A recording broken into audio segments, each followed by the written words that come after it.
Now we're going to take a look at parallel compression, which by some people is called New York drum compression. And what it does is that it takes the same signal, in this case I'm going to use a drum track. You can use that with a group track by sending this drum to another group and putting a compressor on that group, sending that to the master bus as well. And then we have one original dynamic version in the mix and one compressed version, which we can then balance with the fader of the group track.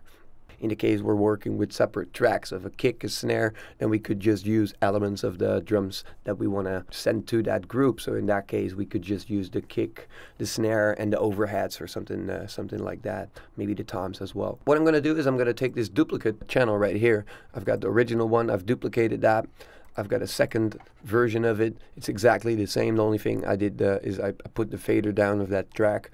I'm going to go to my inserts and I'm going to look for a compressor. So I'm going to just solo this secondary drum track and put up the fader a bit.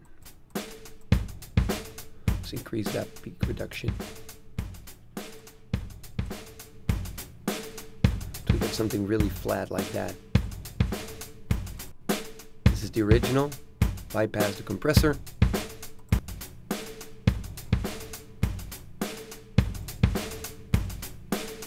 So this really compressed the living hell out of it, so it's really became a flat line almost. So what I'm going to do is I'm going to turn on the first one here, and I'm going to just turn that off.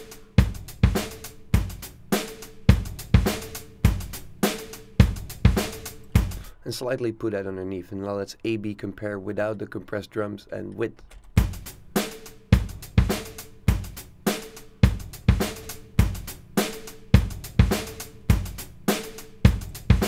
Could be a little bit softer, but probably if you got a whole mix going on, this would really give it a little bit more body. So what you could sometimes do is just filter off the low end of this compressed version and maybe the real high end, depending on what you're sending to it. So you just get like that mid section. So you just give it a little bit more body in the mid section. So that's a nice trick. You can also use this parallel compression in another way. For example, on vocals, what I'm used to do then a lot is that I have one track. And I'm going to create an auxiliary track, or in Cubase it's called an effects channel. And I'm going to create a mono one, and I'm going to put a compressor on that one. Where are you guys? I'm just going to use the regular compressor. And I'm going to send this track to there.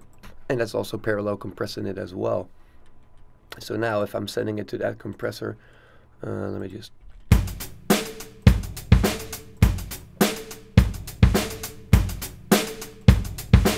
That's the same idea, because now I've got the fader of this channel right here using the balance of the compressed version in the mix.